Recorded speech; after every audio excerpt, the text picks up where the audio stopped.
Hello and welcome to an overview of the initial phase of Legacy of the Void closed beta testing. We're psyched to stand on the cusp of the first public look at Legacy since BlizzCon 2014 and wanted to give you a summary of what you can expect given the last few months of development. Much has changed since our reveal last November, and though we will not be able to cover all of it in this video, you can check out the companion blog posted on the StarCraft 2 website for a complete rundown. Let's take a look at what you'll see as we kick things off.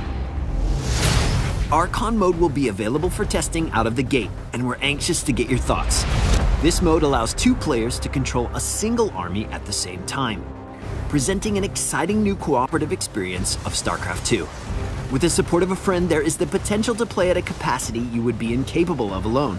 It's also a great way to ease a friend into StarCraft who may have never played previously. Next, we have been experimenting with the game's economy system by adjusting the number of resources available at base locations. We are interested in providing a resource advantage to players willing to aggressively expand and defend their base count. We have also increased the accuracy of units that are issued attack move commands in order to make them more reliable in combat. We look forward to seeing how this seemingly small change can positively affect both new players and veterans seeking a more consistent response from their army. Let's take a look at multiplayer unit changes for the Terran race. The Terran army is bringing on a new addition with the Cyclone.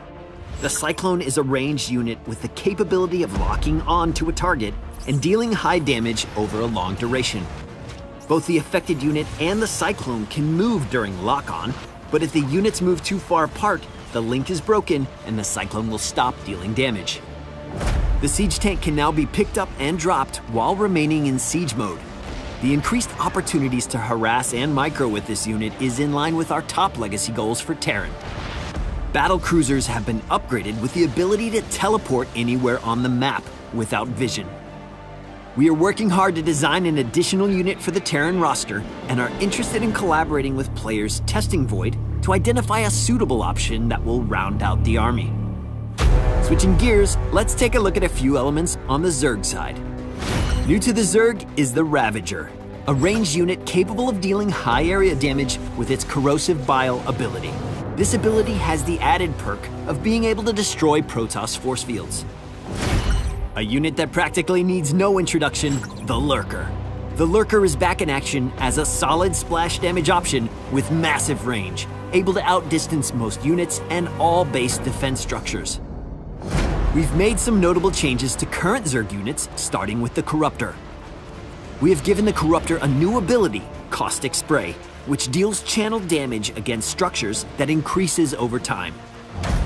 Looking at the Viper, we wanted to add an ability that would counter mass air unit strategies. Introducing Parasitic Bomb. This ability places a damage over time effect on a targeted enemy air unit, dealing damage to it and any enemy units around it. If the targeted unit dies, the Parasitic Bomb will remain in play for its full duration, continuing to deal damage to any enemy air unit entering the targeted area. The Swarm Host will be filling a new role for Void, with significant changes that support harassment and mobility. Also, the Swarm Host's Locust can now be upgraded to fly in the late game. Lastly, let's turn our attention to the venerable Protoss. Making its first public debut, we give you the Adept. The Adept is a ranged unit that deals damage to ground units only, and is also capable of sending out a shade of itself to a target location. This shade can't deal damage or be damaged, but can be movement controlled. While the shade is deploying, an Adept will function normally in combat. Then, after a set duration, the Adept will teleport to the location of its shade. Also new in Legacy is the Disruptor. The Disruptor is a micro-intensive splash damage option that warps in at the robotics facility. This unit can go into an invulnerable energy form and after a short duration, deal burst damage to all units around it. To kick off changes to current Protoss units, let's talk about the Warp Prism and the Immortal. The Warp Prism can now pick up units from a distance, while the Immortal has exchanged its Hardened Shield passive for an activated shield ability. The Oracle sports a new ability, Stasis Ward, that lays a trap triggered when enemy units walk nearby. An activated stasis ward will temporarily freeze a ground army in time, preventing them from moving, attacking, or using abilities while simultaneously preventing them from taking damage. And lastly, the Tempest will no longer deal plus massive damage against air units. However, it has also received a new ability, Disintegration. Disintegration allows the Tempest to dish out a high amount of damage against the target unit, but spread out over a very long period of time. The changes coming with Legacy of the Void are a lot to take in. We truly think we've built a version of StarCraft 2 that is more fast-paced and exciting than ever before. Whether it is in the myriad of new micro options available for units and abilities, or the possibility of pushing aggressive resource strategies on multiple bases, Legacy of the Void will be full of opportunities to showcase yourself as a player. It won't be long now, as we will begin issuing closed beta invites starting on March 31st.